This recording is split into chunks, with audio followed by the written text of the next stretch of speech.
Pour l'instant, c'est l'expérience la plus enrichissante de ma vie.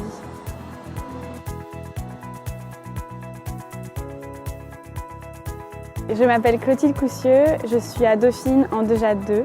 Alors mon stage il s'appelait Planet Heroes. On était une team de 12 internationaux et on intervenait dans un collège. On donnait des classes sur le thème de l'environnement pour les sensibiliser à l'environnement. Donc c'était à nous de préparer les classes. Alors nous on devait aller au collège 4 jours par semaine, l'après-midi. Donc je me levais, au début je me levais tôt parce qu'avec le décalage horaire, je me levais à 6h, 7h. Souvent j'allais visiter la ville parce que j'étais à Salvador de Bahia, donc c'est une grosse ville, il y a plein de choses à visiter. Ensuite je mangeais au collège et on enchaînait les cours. Tous les mardis soirs, on se réunissait à l'université. C'était des périodes de leadership où ils apprenaient à ce que nous on se développe à travers notre expérience. Le 5e jour de semaine, soit on faisait un cours de salsa, soit un cours de portugais. Donc nous on avait choisi moitié-moitié. Donc au début on a appris le portugais à l'université. Mais en fait on apprend plus sur le tas le portugais parce que nos hôtes parlent que portugais, les enfants ne parlent que portugais et on doit se débrouiller dans la ville.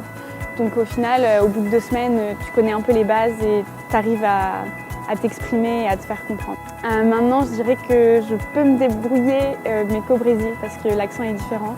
J'habitais pas dans un campus universitaire, j'habitais chez des hôtes, donc des Brésiliens, qui m'ont invitée chez eux. Les hôtes, c'était des bénévoles. Moi, j'avais pas à payer mon logement. Voilà. Ils m'offraient aussi la nourriture. Ça m'a enlevé un gros coût financier, c'est sûr. Et ils étaient vraiment hyper accueillants. Sur place, j'avais une buddy qui venait de l'université où est installée à IESEC.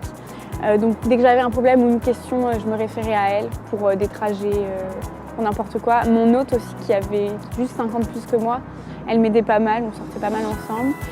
Et à IESEC Salvador aussi, toutes les semaines, ils s'inquiétaient de si ça allait bien avec notre buddy, notre hôte et tout ça.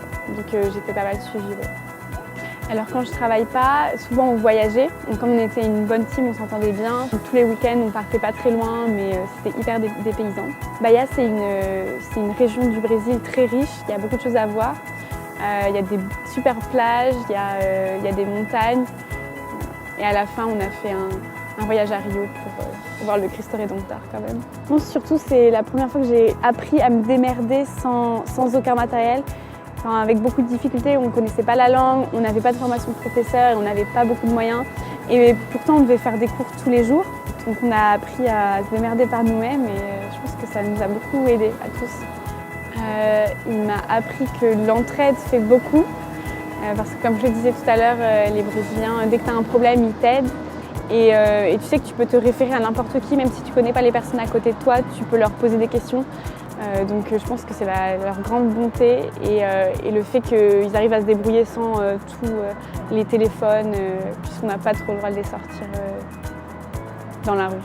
Donc j'ai appris à me localiser grâce à ma tête et grâce au nom des rues.